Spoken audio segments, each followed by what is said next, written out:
అందరికీ నమస్కారం. నా పేరు ఫణికిరణ్. నాకు సివిల్ సర్వీసెస్ ఎగ్జామినేషన్ 2019లో 698 ర్యాంక్ వచ్చింది. నాకు ప్రస్తుతానికి ఇండియన్ ట్రేడ్ సర్వీస్ అలాట్ అయ్యి ఉంది. నా ఆప్షనల్ హిస్టరీ. నేను ఇవాళ ఈ Indian Telugu civil servants association YouTube channel ద్వారా హిస్టరీ ఆప్షనల్ స్ట్రాటజీ అండ్ ఎవరెవరు హిస్టరీ ఆప్షనల్ తీసుకోవచ్చు అండ్ ఏమేమి టెక్స్ట్ బుక్స్ చదవాలి, ఆన్సర్ రైటింగ్ ఎలా అప్రోచ్ అవ్వాలి, ఎగ్జామ్కి ఎలాంటి మైండ్ సెట్తో వెళ్ళాలి, ఈ ఇష్యూస్ మీద ఒక చిన్న వీడియో చేద్దాం అనుకుంటున్నాను. So let's get in to the topic straight away. History optional ఎవరు తీసుకోవచ్చు అంటే ఎనీవన్ కెన్ టేక్. అంటే ఎవరైనా హిస్టరీ ఇంట్రెస్ట్ ఉన్న వాళ్ళు ఎవరైనా తీసుకోవచ్చు. కొంచెం ఏమంటారు, సిలబస్ మిగతా ఆప్షన్స్ కన్నా కొంచెం హిస్టరీ ఆప్షనల్కి సిలబస్ చాలా వాస్ట్ ఉంటుంది. సో అది కవర్ చేయడానికి కొద్దిగా టైం ఎక్కువ పడుతుంది. కానీ అది ఇంట్రెస్ట్ ఉన్న వాళ్ళకి మాత్రం అదేం పెద్ద కష్టం అనిపించదు. అండ్ నేను హిస్టరీకి కోచింగ్ తీసుకున్నాను. నేను ఢిల్లీలో బలియాన్ సార్ దగ్గర హిస్టరీ కోచింగ్ తీసుకున్నాను. నాకు కోచింగ్ తీసుకొని కోచింగ్కి 4 months పట్టింది. దాని తర్వాత సిలబస్ కవర్ చేయడానికి ఇంకొక 3-4 months పట్టింది. సో నాకు 6 months అంటే ఐ వాజ్ ఆల్సో అంటే జనరల్ స్టడీస్ కూడా ప్రిపేర్ అవుతున్నాను. అందుకని అది 8 months దాకా పట్టింది. ఫుల్ టైం ప్రిపరేషన్ అయితే 6 monthsలో కవర్ చేయొచ్చు అని చెప్పి నా ఫీలింగ్ అది. అండ్ హిస్టరీ ఆప్షనల్లో మనకి వినిపించేది ఇంకోటి ఏంటంటే, హిస్టరీ ఆప్షనల్ ఒకప్పుడు చాలా స్కోరింగ్ ఇప్పుడు తగ్గుతుంది అని చెప్పి అంటున్నారు. బట్ మనం హిస్టరీ ఆప్షనల్ని జస్ట్ మన ఆప్షనల్లో ఉన్న 500 marksతోనే కన్సిడర్ చేయకూడదు. ప్రిలిమ్స్లో అట్లీస్ట్ 10 to 15 questions హిస్టరీ నుంచి వస్తాయి. అది మనకు చాలా ఈజీగా మిగతా వాళ్ళ మీద అడ్వాంటేజ్ ఉంటుంది. అండ్ ఫర్దర్గా మెయిన్స్లోకి వచ్చేసరికి జనరల్ స్టడీస్ 1 పేపర్లో ఎంత కాదన్నా సరే 50 to 75 marks అయితే హిస్టరీ నుంచే రావాలి. అండ్ దెన్ ఎస్ఏ పేపర్లో 250. మీరు ఏ ఎస్ఏ రాసినా సరే ఒక హిస్టరీ స్టూడెంట్ రాసిన ఎస్ఏకి మామూలు ఎస్ఏకి చాలా తేడా తెలుస్తుంది. ఎందుకంటే మనకి హిస్టరీలో మనం నేర్చుకునే ప్రతి ఇష్యూకి మనకి హిస్టారికల్ కాంటెక్స్ట్ తెలుస్తుంది. అంటే మనం ఇప్పుడు పావర్టీ గురించి మాట్లాడుతున్నాం అనుకోండి, అది మనం ఇప్పుడు పావర్టీ ఎందుకు ఇలా ఉంది ఇండియాలో అని ఆలోచిస్తే దాని హిస్టరీ ఏంటి, మనకి కొలోనియలిజం, బ్రిటిష్ పరిపాలన వల్ల మనకి ఏమంటారు, ఎలాగ 100 ఏళ్ళు 150 ఏళ్ళు ఎలా వెనకబడి ఉన్నాము అనేది మనకి హిస్టరీలో బాగా తెలుస్తుంది. కాబట్టి మనం ఏ ఎస్సే రాసినా సరే ఆ ఇష్యూ యొక్క హిస్టరీలోకి వెళ్తాం కాబట్టి మనకి చాలా స్ట్రాంగ్ పాయింట్స్ వస్తాయి. నాకు ప్రతి ఇయర్ నాకు ఎస్ఏ పేపర్లో 140కి తక్కువ అయితే ఎప్పుడు రాలేదు. సో హిస్టరీ ఆప్షన్ వల్ల ఎస్ఏ పేపర్లో నాకు చాలా బాగా అడ్వాంటేజ్ అయిందని అనిపించింది. అండ్ జనరల్ స్టడీస్ 4 ఎథిక్స్ పేపర్లో మనకి ఎగ్జాంపుల్స్ ఇవ్వడానికి కూడా హిస్టరీ నుంచి చాలా ఎగ్జాంపుల్స్ ఇవ్వచ్చు. అంటే ఇప్పుడు అక్బరు, అశోక ఇలాంటి గొప్ప గొప్ప రాజులు అడ్మినిస్ట్రేషన్లో చేసిన మార్పులు, లేదంటే వాళ్ళ ఎగ్జాంపుల్స్ అంటే మనం డీటెయిల్గా ఇవ్వక్కర్లేదు, బట్ ఆ ఎగ్జాంపుల్స్ మనం కోట్ చేయొచ్చు ఎథిక్స్ పేపర్లో కూడా. సో ఓవరాల్గా ఆప్షనల్కి 500 marks అయినా హిస్టరీలో అది మీకు ఆ సబ్జెక్ట్ నాలెడ్జ్ వేరే చోట్ల ప్రిలిమ్స్ దగ్గర నుంచి GS1 ఎస్ఏ పేపర్ GS4లో కూడా ఉపయోగపడడం వల్ల ఎంత కాదన్నా సరే మీకు హిస్టరీ ఆప్షనల్ వాళ్ళు 700 నుంచి 800 marks యొక్క వర్త్ ఆఫ్ కాంటెంట్ చదివినట్టు, అంటే ఆ లెక్క జమ చేసుకోవాలని చెప్పి నాకు అనిపించింది. ప్యూర్లీ ఆప్షనల్ బేస్డ్ అయితే కూడా హిస్టరీలో 275 కష్టపడితే స్కోర్ చేయొచ్చు. ఇంకా ఆ పైన ఇంకా depending on individual candidates ability to present అనమాట. అంటే ఎంత బాగా ఆన్సర్లు రాయగలుగుతాము, ఎంత బాగా హార్డ్ వర్క్ చేసి రివైజ్ చేసి రెడీగా ఉన్నామనే దాన్ని ఇండివిజువల్ క్యాండిడేట్ని బట్టి ఉంటుంది. So this is the basics. అంటే ఎవరు హిస్టరీ తీసుకోవచ్చు ఆప్షన్ అంటే anyone who is interested in history, జెన్యూన్గా ఇంట్రెస్ట్ ఉంటే తీసుకోవచ్చు. And who is willing to kind of put in extra efforts అనమాట. కొంచెం వాస్ట్ సిలబస్ కాబట్టి కొద్దిగా ఓపిక ఎక్కువ ఉండి ఓపిక్గా సిలబస్లో అన్ని చాప్టర్స్ కవర్ చేయడం ఇంపార్టెంట్ కాబట్టి. సో అది లెంతీ ప్రిపరేషన్ అవుతుంది, బట్ ఓవరాల్గా అయితే మనకి అన్ని స్టేజెస్లో హెల్ప్ అవుతుంది. ఇన్ఫ్యాక్ట్ ఇప్పుడు నాకు ఏమనిపిస్తుంది, ఇంటర్వ్యూలో కూడా మీకు ఏదైనా ఒక ఇష్యూ అడిగితే దాని గురించి హిస్టారికల్ పర్స్పెక్టివ్ ఇస్తే చాలా మంచి ఫెచ్చింగ్గా ఉంటుంది. So at every stage of the exam మీకు హిస్టరీ క్యాండిడేట్కి ఉన్న అడ్వాంటేజెస్ హిస్టరీకి ఉంటాయన్నమాట. So next let's move on. అంటే ఇక మెయిన్ ఎలా ప్రిపేర్ అవ్వాలి, ఏం బుక్స్ చదవాలి, దాని గురించి వస్తే ఫస్ట్ బేసిక్గా అయితే నేను అంటే మీరు ఇప్పటిదాకా అసలు మీకు హిస్టరీ బ్యాక్గ్రౌండ్ లేదు అనుకోండి, మీరు కొత్తగా ఇప్పుడే స్టార్ట్ చేస్తున్నారనుకోండి, ఐ సజెస్ట్ టేక్ ది పాత NCERT textbooks. History ancient ఇండియాకి ఆర్ఎస్ శర్మ, మిడివల్ ఇండియాకి సతీష్ చంద్ర, అది మోడర్న్ ఇండియాకి బిపిన్ చంద్ర, పాత ఎన్సీఆర్టీ టెక్స్ట్ బుక్స్ ఆన్లైన్లో దొరుకుతాయి, స్కాన్డ్ కాపీస్. లేదంటే మీకు బయట జిరాక్స్ షాప్స్లో ఎక్కడన్నా హైదరాబాద్లో కూడా దొరకచ్చు. నేనైతే ఆన్లైన్లో ఫ్రీగా డౌన్లోడ్ చేసుకొని అయ్యే చదివాను నేను ఓల్డ్ ఎన్సీఆర్టీస్ అన్నీ, ఇంక్లూడింగ్ ఫర్ వరల్డ్ హిస్టరీకి కూడా ఓల్డ్ ఎన్సీఆర్టీ ఒకటి చదివితే మనకి స్ట్రాంగ్ ఫౌండేషన్ ఒకటి ఏర్పడిపోతుంది. ఇంకా దాని మీద బిల్డ్ చేసుకోవడానికి మనం ఒక్కొక్క పార్ట్కి ఒక్కొక్క స్పెషలిస్ట్ టెక్స్ట్ బుక్ని రిఫర్ చేసుకోవచ్చు. ఫర్ ఎగ్జాంపుల్ ఏన్షియంట్ ఇండియాకి ఉపేందర్ సింగ్ టెక్స్ట్ బుక్ హిస్టరీలో చాలా ఇంట్రెస్టింగ్గా రాసిన టెక్స్ట్ బుక్. రోమిలా థాపర్ కూడా చాలామంది సజెస్ట్ చేస్తారు, బట్ రోమిలా థాపర్ కన్నా ఉపేందర్ సింగ్ బుక్ కొద్దిగా చూడడానికి ఇంట్రెస్టింగ్గా ఉంటుంది. అంటే మ్యాప్స్ ఉంటాయి, కలర్ఫుల్ బుక్ ఉంటుంది, అండ్ మీకు ఏమంటారు, మీకు అంటే ప్రతి పాయింట్ని సబ్స్టాన్షియేట్ చేస్తూ రిఫరెన్సెస్, ఏ ఆథరు ఎలాంటి పర్స్పెక్టివ్ ఇచ్చారు, అంటే హిస్టరీలో ఏంటంటే చాలా పర్స్పెక్టివ్స్ ఉంటాయి. లెఫ్టిస్ట్ పర్స్పెక్టివ్ అని, నేషనలిస్ట్ పర్స్పెక్టివ్ అని, ఇంకా ఏమంటారు ఇలాంటి మల్టీ డిమెన్షనల్ అప్రోచ్ అని, ఇలాంటి డిఫరెంట్ పర్స్పెక్టివ్స్ని ఎక్స్ప్లెయిన్ చేస్తూ వెళ్తారు ఉపేందర్ సింగ్ టెక్స్ట్ బుక్లో. And it makes for interesting reading. And మొత్తం textbook top to bottom చదవమని నేను సజెస్ట్ చేయను. సిలబస్ చూసి సిలబస్కి రిలవెంట్గా ఉన్న చాప్టర్స్ మాత్రం చదువుకుంటే చాలు. చదివి షార్ట్ నోట్స్ లాగా ఒకటి తయారు చేసుకోవడం మంచిది, ఎందుకంటే మనకి తర్వాత క్విక్ రిఫరెన్స్కి బాగుంటుంది. మీకు అంటే ఫర్ ఎగ్జాంపుల్ ఏదైనా ఒక చాప్టర్ తీసుకున్నారనుకోండి, ఫర్ ఎగ్జాంపుల్ మౌర్యన్ పీరియడ్ మీద మీరు ఉపేందర్ సింగ్లో ఒక లెసన్ చదివి ఉంటే,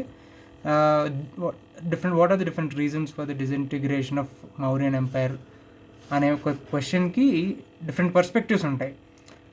హెచ్సి రాయ్ చౌదరి అని ఆయన ఒక పర్స్పెక్టివ్ ఇస్తారు, రోమిలా థాపర్ ఒక పర్స్పెక్టివ్ ఇస్తారు, ఎందుకు విడిపోయింది అని చెప్పి, అంటే ఎందుకు ఆ సామ్రాజ్యం కూలిపోయింది అనడానికి డిఫరెంట్ పర్స్పెక్టివ్ అంటే దృష్టికోణాలు, డిఫరెంట్ పర్స్పెక్టివ్స్ ఇస్తారనమాట డిఫరెంట్ హిస్టోరియన్స్.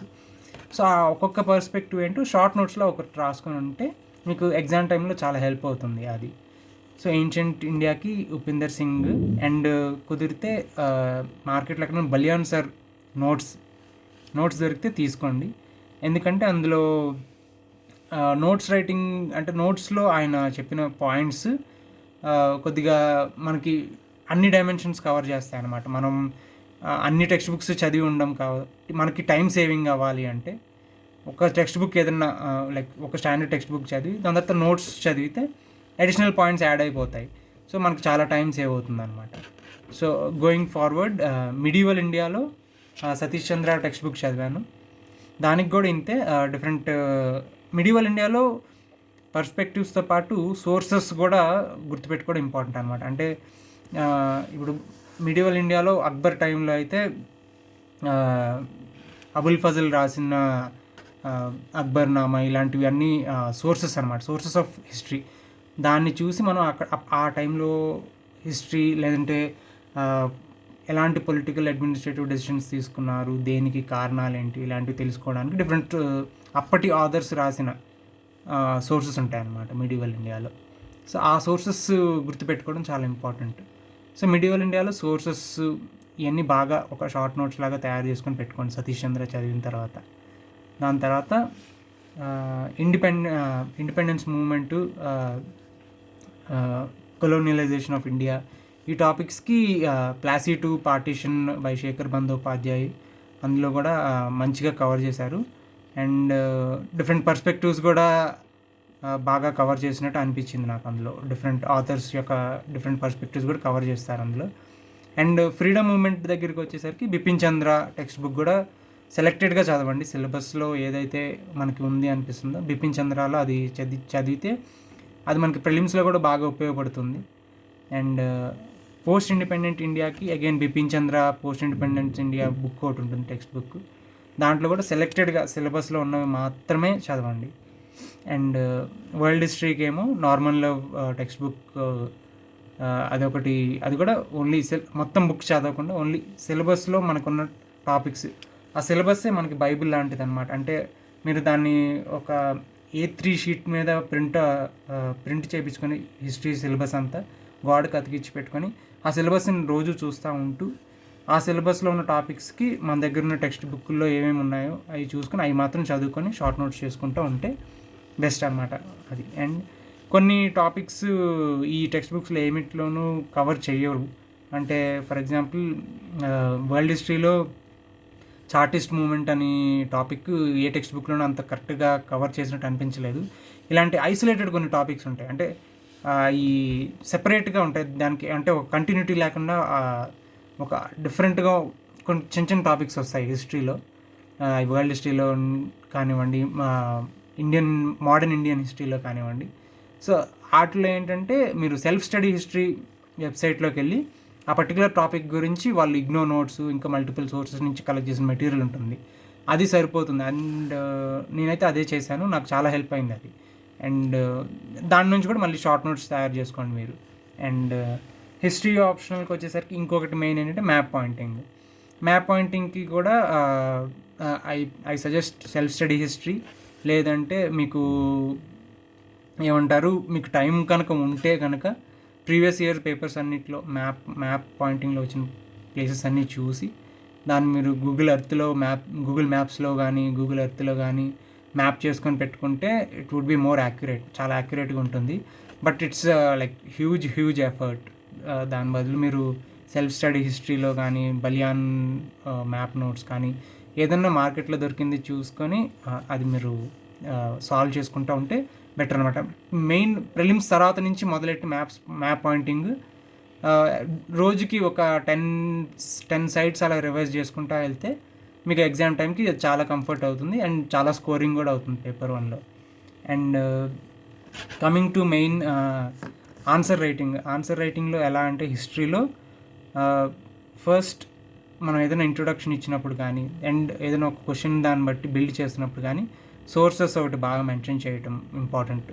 అంటే మన ఒపీనియన్ లాగా ఇవ్వడం కన్నా ఈ సోర్స్లో ఇలా మెన్షన్ చేసి ఉంది, లేదంటే ఈ ఆథర్ ఈ పర్స్పెక్టివ్ ఇచ్చారు, ఇలాంటివి ఎక్కువ మెన్షన్ చేయడం బాగుంటుంది. హిస్టరీలో మనకు తెలిసింది ఇలాగే జరిగింది అని చెప్పడం కరెక్ట్గా ఉండదు, ఎందుకంటే హిస్టరీలో చాలా ఇంటర్ప్రిటేషన్స్ ఉంటాయి. So it's always good to have ఒక సోర్స్ ఆఫ్, మనకి ఏదైనా ఫ్యాక్ట్ కానీ ఒక పాయింట్ కానీ రాసినప్పుడు దాని సోర్స్ కానీ లేదంటే పర్స్పెక్టివ్, అంటే ఒకవేళ మీకు సే ఫర్ ఎగ్జాంపుల్ ఒక సమ్ హిస్టోరియన్ ఏం చెప్పారో మీకు తెలియకపోయి ఉండొచ్చు, బట్ యూనోకి ఆ హిస్టోరియన్ లెఫ్టిస్ట్ హిస్టోరియన్ అని తెలుసు అనుకోండి. సో మీరు ఆ హిస్టోరియన్ పేరు గుర్తుకు రాకపోయినా ఎగ్జామ్లో అకార్డింగ్ టు సమ్ హిస్టోరియన్స్ ఈ part of the history is this like this అని చెప్పి మీరు మెన్షన్ చేయొచ్చు. అంటే ఫ్యాక్చువల్గా గుర్తుపెట్టుకోవాల్సిన అవసరం కాదు, మెయిన్ అంటే మీరు పాయింట్ చెప్పాలి and it's just a perspective అని వాళ్ళకి చెప్పడం ఇంపార్టెంట్ అనమాట. అంటే అదే నిజం కాదు, ఇట్స్ జస్ట్ ఎ పర్స్పెక్టివ్, ఇంకో పర్స్పెక్టివ్ కూడా ఉంది అని. ఇలా మీరు ఎన్ని పర్స్పెక్టివ్ కవర్ చేయగలిగితే అన్ని మార్కులు బాగా వస్తాయి హిస్టరీలో. అండ్ ఇంకా క్రియేటివ్ ప్రజెంటేషన్ అనమాట. ఇంకా మీరు ఏన్షియంట్ ఇండియా పేపర్ అంటే పేపర్ 1లో ఏన్షియంట్ మిడివల్లో మ్యాప్ మీరు ఇండియా మ్యాప్ డ్రా చేయగలిగితే, వరల్డ్ మ్యాప్ డ్రా చేయగలిగితే ఆన్సర్ షీట్లో ఇట్ ఫెచెస్ హ్యూజ్ మార్క్స్ అనమాట. అంటే జాగ్రఫీ ఆప్షనల్ వాళ్ళు ఇండియా మ్యాప్ని వరల్డ్ మ్యాప్ని 1 నిమిషంలో డ్రా చేయడానికి ఒక టెక్నిక్ ఉంటుంది, అది మీరు జాగ్రఫీ ఆప్షనల్ వాళ్ళందరూ చేస్తారు, అది మనం హిస్టరీ ఆప్షనల్లో కూడా చేయొచ్చు. ఏం లేదు, సింపుల్గా రఫ్ మ్యాప్, ఇండియా మ్యాప్ రఫ్గా వేసేసి అందులో డిఫరెంట్ సైట్స్, పేలియోలిథిక్ ఏజ్ మీద ఏదైనా క్వశ్చన్ అడిగాడు అనుకోండి, రఫ్గా ఆ సైట్స్ మార్క్ చేసేసి ఇండియా మ్యాప్లో, తర్వాత ఎక్స్ప్లెనేషన్ ఇచ్చుకుంటా పోతే ఆ ½ మార్క్ 1 మార్కే చాలా ఫెచ్ అవుతుంది ప్రతి క్వశ్చన్లో. ఆ మ్యాప్ చాలా హెల్ప్ అవుతుంది అండ్ క్రియేటివ్ ప్రజెంటేషన్ కింద కూడా వస్తుంది. అండ్ మెయిన్ ఇంకా బాడీ ఆఫ్ ది ఆన్సర్లోకి వెళ్తే మనం చేంజెస్ అండ్ కంటిన్యూటీ రెండు అంటే ఇప్పుడు